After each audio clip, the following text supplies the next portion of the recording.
kita harus melihat bahwa pada debat itu ada semangat objektivis strukturalis. Karena bagaimanapun ia toh penerus semiologinya Ferdinand de Saussure. Kalau pernah belajar filsafat ilmu, pasti tahu begitu banyak kelemahan dari tradisi objektivis itu, terutama yang berkembang dalam tradisi sains. Pertama, selain kita bisa terjebak pada ironi tadi, menghidupkan Barthes yang membunuh pengarang, sebenarnya jauh sebelum Roland Barthes menulis La Mort de Luther tahun 1967 itu, dunia ini kan sudah kehilangan banyak sekali pengarang. Misalnya ya, Federico Garcia Lorca dieksekusi tahun 36 di Spanyol. Mengapa dia dieksekusi? Karena puisi-puisinya banyak menyoroti kaum tertindas, buruh, petani, minoritas. Jadi pengarang itu seringkali dipahami sebagai masalah bagi sebuah sistem kekuasaan. Begitu juga yang terjadi pada Osip Mandelstam, dibuang ke pengasingan, meninggal di camp kerja paksa di Vladivostok ya, Desember 38.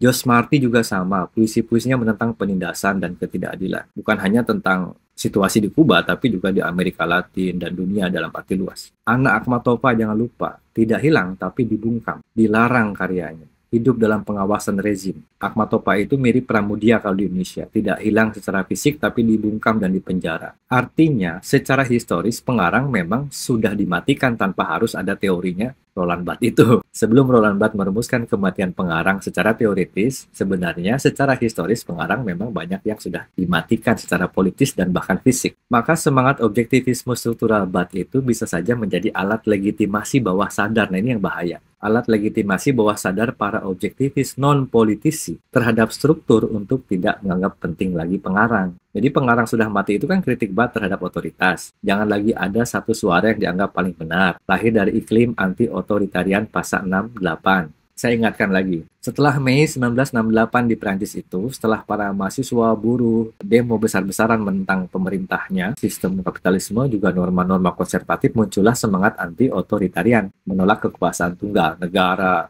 atau dalam kasus di kampus ya dosen, maupun pengarang sebagai sumber makna absolut. Tapi ketika pengarang dimatikan demi membebaskan teks, yang hidup justru otoritas pembaca struktur. Siapa yang merasa paling objektif secara metodologis akan menjadi penentu kebenaran, berarti kekuasaan pengarang itu berpindah saja kepada para pembaca yang berkuasa terhadap karangan. Karenanya membaca Barthes itu belum cukup, harus lanjut ke Intensio Operisnya Umberto Eco tuh, biar tahu konsep niatan teks. Bahwa teks memang terbuka tapi tetap punya instruksi bawaan agar pembaca tidak sok-sokan objektif.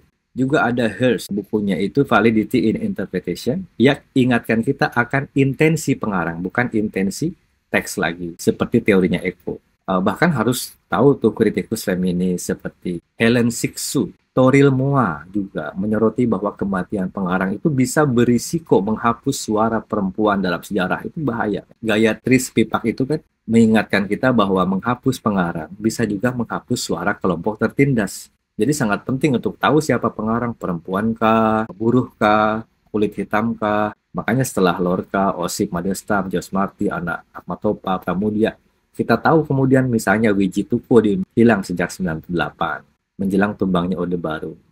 Nah, jangan-jangan esok giliran Anda itu, wahai para penyair. Kalau saya kan kelihatannya aman, karena saya dosen. Dosen itu kan berkuasa atas objektivisme. Menyebalkan ya. Ya memang begitu.